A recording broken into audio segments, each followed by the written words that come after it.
जय जगन्नाथ जय श्री राधे आपण समस्तଙ୍କୁ ଆମ ଚ୍ୟାନେଲରେ ବହୁତ ବହୁତ ସ୍ୱାଗତ। ଆଜି ଆମେ ଜାଣିବା ସେହି ଯାଜପୁରିଆ ବନ୍ଧୁ ମହାନ୍ତି ଯିଏକି ପ୍ରଭୁ ଶ୍ରୀ ଜଗନ୍ନାଥଙ୍କର ଜଣେ ମହାନ ଭକ୍ତ ଥିଲେ। ଆସନ୍ତୁ ସେହି ଭକ୍ତଙ୍କ ଚରିତ ଜାଣିବା। ପ୍ରଭୁ ଶ୍ରୀ ଜଗନ୍ନାଥ କି ଜୟ ହୋ। ଶ୍ରୀ ଜଗନ୍ନାଥ ମହାପ୍ରଭୁଙ୍କର ସର୍ବଦା ଜୟ ହୋ। ଆସନ୍ତୁ ଜାଣିବା। ବନ୍ଧୁ ମହାନ୍ତି ଯାଜପୁରର ବାସିନ୍ଦା ଥିଲେ, ଯାହା କଟକ ଏବଂ ବାଲେଶ୍ୱରର ମଧ୍ୟବର୍ତ୍ତୀ ଅଞ୍ଚଳରେ ଅବସ୍ଥିତ। ସେ ପ୍ରଭୁ ଜଗନ୍ନାଥଙ୍କ ଜଣେ ମହାନ ଭକ୍ତ ଥିଲେ। ଅତ୍ୟନ୍ତ ଗରିବ ହୋଇଥିବାରୁ ତାଙ୍କ ପାଇଁ ତାଙ୍କ ସ୍ତ୍ରୀ ଏବଂ ଦୁଇ ପୁଅଙ୍କ ଯତ୍ନ ନେବା କଷ୍ଟକର ଥିଲା। କିନ୍ତୁ ସେ ସବୁବେଳେ ତାଙ୍କ ସ୍ତ୍ରୀଙ୍କୁ ଆଶ୍ୱାସନା ଦେଇ କହୁଥିଲେ ଯେ ତାଙ୍କର ଜଣେ ଭଲ ବନ୍ଧୁ ଅଛନ୍ତି ଯିଏ ତାଙ୍କର ଯତ୍ନ ନେବେ।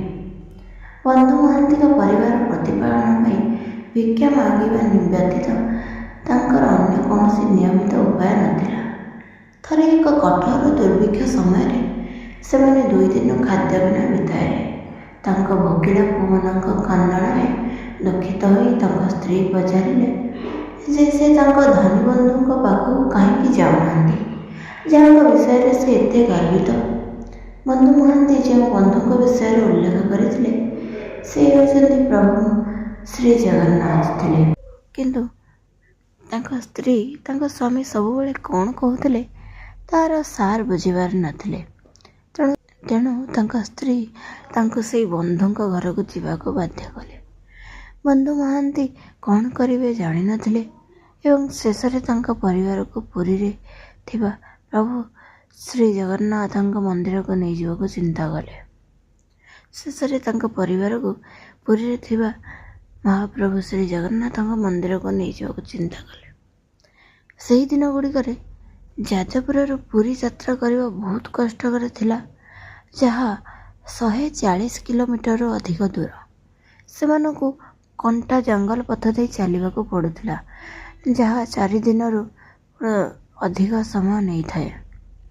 ପ୍ରଭୁ ଜଗନ୍ନାଥଙ୍କ ବ୍ୟବସ୍ଥା ଦ୍ୱାରା ସେମାନେ କୌଣସି ପ୍ରକାରେ ପୁରୀରେ ପ୍ରଭୁ ଜଗନ୍ନାଥଙ୍କ ପବିତ୍ର ଆବାସରେ ପହଞ୍ଚି ପାରିଲେ। ରାତି ହୋଇସାରିଥିଲା। ସେମାନଙ୍କର 2 ଛୋଟ ପୁଅ ଖାଦ୍ୟ ପାଇଁ କାନ୍ଦୁଥିଲେ। ସେମାନେ ମନ୍ଦିର ପାଖରେ ପହଞ୍ଚିଗଲେ।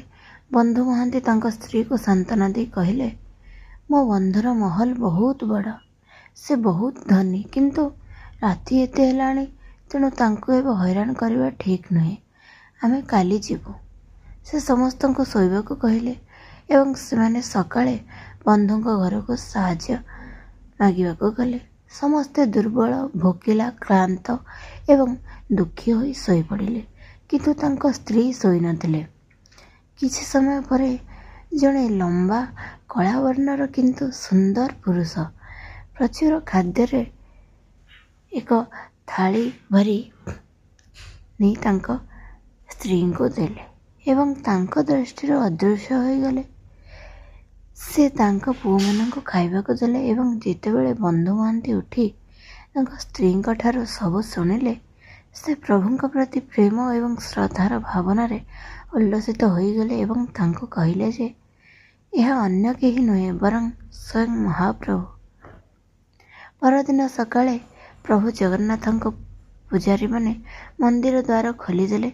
ସମସ୍ତେ ସେମାନଙ୍କର ବ୍ୟକ୍ତିଗତ ସେବାରେ ବ୍ୟସ୍ତ ଥିଲେ। ଯେତେବେଳେ ସେମାନେ ଭଣ୍ଡାର ଘର ଖୋଲିଲେ, ସେମାନେ ଦେଖିଲେ ଯେ ପ୍ରଭୁ ଶ୍ରୀ ଜଗନ୍ନାଥଙ୍କ ସୁନାପାତ୍ର ହଜିଯାଇଛି। ଥାଳି ଚୋରି ହୋଇଯାଇଥିଲା। ପୂଜାରୀମାନେ ମନ୍ଦିର ପରିଚାଳନାକୁ ଚୋରି ବିଷୟରେ ଖବର ଦେଲେ ଏବଂ ପୋଲିସ ସମସ୍ତ ପୂଜାରୀଙ୍କୁ ଗିରଫ କରି ମାଡ଼ ମାରିଲା। ଭାବିଲା ଯେ ଏହା କେବଳ ଜଣେ ପୂଜାରୀ ହୋଇପାରେ ଯିଏ ଭଣ୍ଡାର ଘର ଭିତରୁ ଥାଳି ଚୋରି କରିଥିଲା।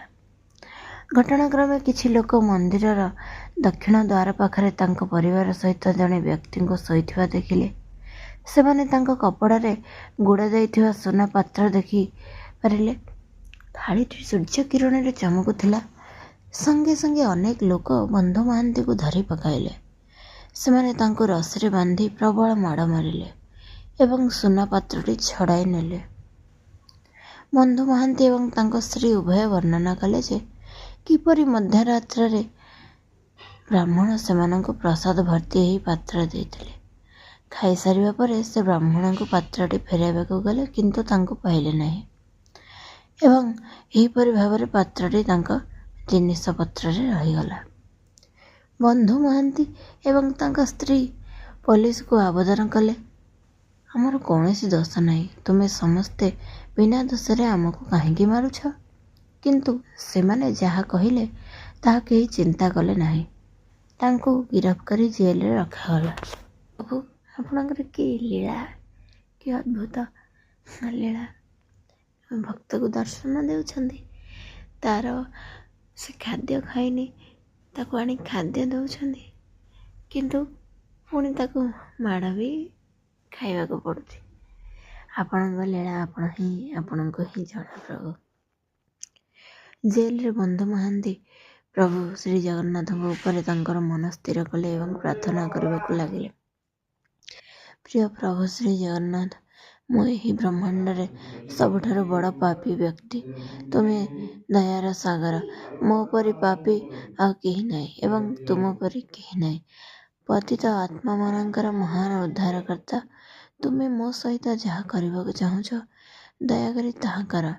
ତୁମ ବ୍ୟତୀତ ମୋର ଅନ୍ୟ କୌଣସି ଆଶ୍ରୟ ନାହିଁ। ଏହିପରି ଭାବି ସେ ପ୍ରଭୁଙ୍କ ଚରଣ କମଳରେ ଧ୍ୟାନ କଲେ। ସେହି ରାତିରେ ଦୟାଳୁ ପ୍ରଭୁ ଶ୍ରୀ ଜଗନ୍ନାଥ ରାଜାଙ୍କ ସ୍ୱପ୍ନରେ ଦର୍ଶନ ଦେଲେ ଏବଂ ତାଙ୍କୁ ବନ୍ଧୁ ମହାନ୍ତିଙ୍କୁ ତୁରନ୍ତ ମୁକ୍ତ କରିବାକୁ ଏବଂ ତାଙ୍କ ପରିବାରର ଯତ୍ନ ନେବାକୁ ଏବଂ ତାଙ୍କର ସେବା କରିବାକୁ ନିର୍ଦ୍ଦେଶ ଦେଲେ।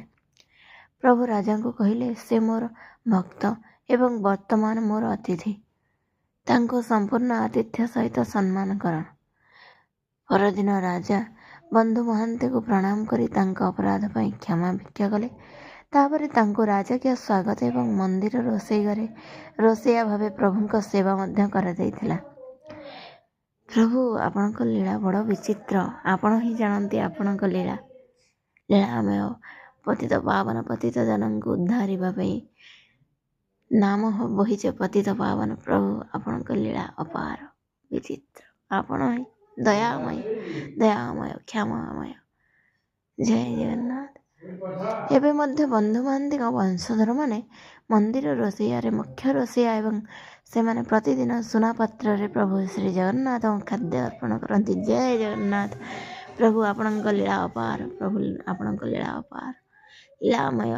ଜଗନ୍ନାଥ ଜଗନ୍ନାଥ ଜଗନ୍ନାଥ, ଜୟ ଜଗନ୍ନାଥ।